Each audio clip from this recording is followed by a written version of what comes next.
નમસ્કાર દર્શક મિત્રો, આજે આપણે વાત કરીશું માતૃભક્તિથી આરંભ ઈશ્વર ભક્તિ સુધીનો માર્ગ. જનની અને જન્મભૂમિ સ્વર્ગથી પણ મહાન છે. આ વાક્ય ભારતીય સંસ્કૃતિનો મુખ્ય આધાર છે. માતા માત્ર આપણને જન્મ નથી આપતી, પરંતુ તે સંસ્કાર, પ્રેમ અને ત્યાગનું જીવન સ્વરૂપ છે. આપણી સંસ્કૃતિમાં માતૃભક્તિને સર્વોપરી સ્થાન આપવામાં આવ્યું છે અને તેનું કારણ સ્પષ્ટ છે. માતા પ્રત્યેનો નિસ્વાર્થ પ્રેમ, આદર્શ, જે આપણા જીવનને ઈશ્વર પ્રત્યેની સાચી ભક્તિ તરફ દોરી જાય છે. ચાલો આપણે આ અદ્ભુત યાત્રાને વિસ્તૃત રીતે સમજીએ. દરેક બાળક માટે માતા પ્રથમ ગુરુ અને પ્રથમ દેવતા સમાન હોય છે.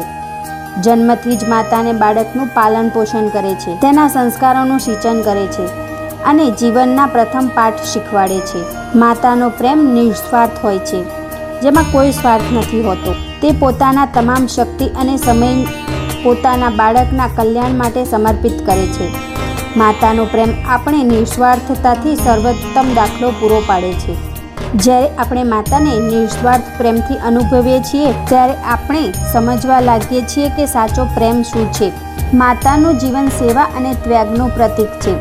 રાત દિવસ એક કરીને પોતાના બાળકની જરૂરિયાતો પૂરી કરે છે અને પોતાના સુખનો ભોગ આપીને પણ બાળકને કલ્યાણ માટે કાર્ય કરીએ છીએ. તેના થકી જ આપણે અન્યની સેવા કરવા અને પોતાને સ્વાર્થ છોડી દેવાનું શીખવીએ છીએ.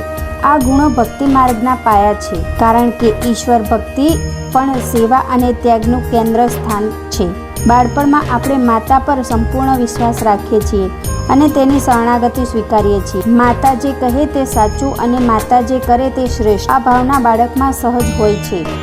આ ભાવના ઈશ્વર પ્રત્યેનો વિશ્વાસ અને શરણાગતિને પ્રારંભિક પાઠ હોય છે. જેવી રીતે બાળક નિર્ભય બનીને માતાના ખોળામાં સૂવે છે, તેવી જ રીતે ભક્ત પણ ઈશ્વરના શરણે જઈને નિર્ભયતા અનુભવે છે.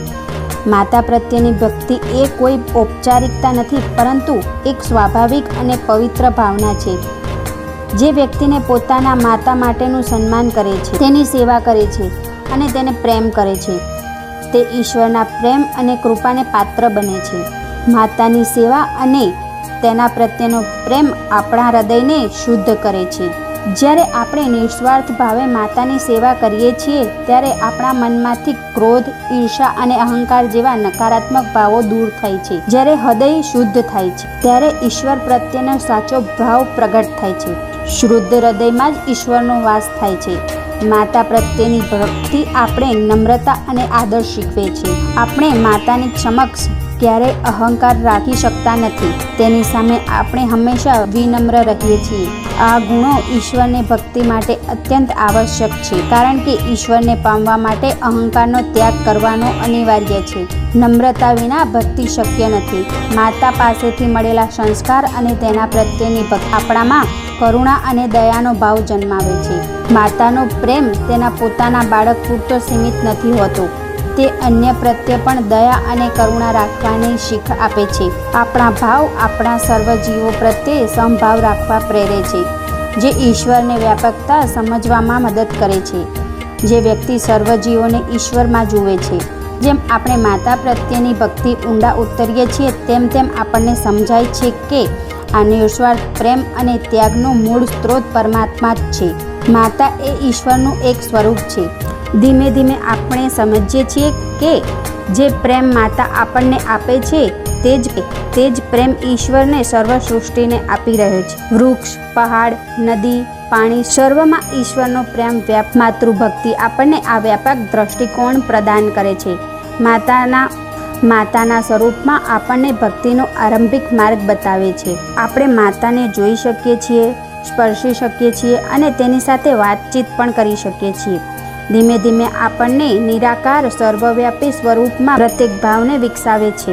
આપણે સમજીએ છીએ કે જે રીતે માતાનો પ્રેમ અને ત્યાગની મૂર્તિ છે, તેવી જ રીતે સર્વમાં વ્યાપ્ત છે. માતૃભક્તિ આપણને અંદરથી શુદ્ધ બનાવે છે અને આ શુદ્ધિ જ આત્મજ્ઞાનના માર્ગ તરફ લઈ જાય છે. જ્યારે આપણે પોતાને આત્માને ઓળખી શકીએ છીએ, ત્યારે આપણે પરમાત્માને પણ ઓળખી શકીએ છીએ. માતાએ આપેલા સંસ્કાર અને પ્રેમથી આપનું અંતઃકરણ શુદ્ધ થાય છે અને આત્મ સાક્ષરતામાં અનિવાર્ય છે. આત્મજ્ઞાન એ જ ઈશ્વરની ભક્તિની પરાકાષ્ઠા છે. આમ માતૃભક્તિ એ ઈશ્વર ભક્તિ તરફની પ્રથમ સીડી છે. જે વ્યક્તિ પોતાની માતા પ્રત્યે સાચા હૃદયથી ભાવભક્તિ રાખે છે તે સ્વાભાવિક રીતે જ ઈશ્વર પ્રત્યે શ્રદ્ધા અને પ્રેમ કેળવે છે. માતાનો પ્રેમ એ દિવ્ય પ્રેમનું પ્રતીક છે અને આ પ્રેમ આપણને પરમાત્મા સાથે જોડે છે. શું તમે માનો છો? માતાનો નિસ્વાર્થ પ્રેમ જ આપણને સાચી ભક્તિનો માર્ગ બતાવી શકે છે. જો તમને આ માહિતી ગમી હોય તો વિડીયોને લાઈક કરો, શેર કરો અને ચેનલને સબસ્ક્રાઈબ કરવાનું ભૂલશો નહીં.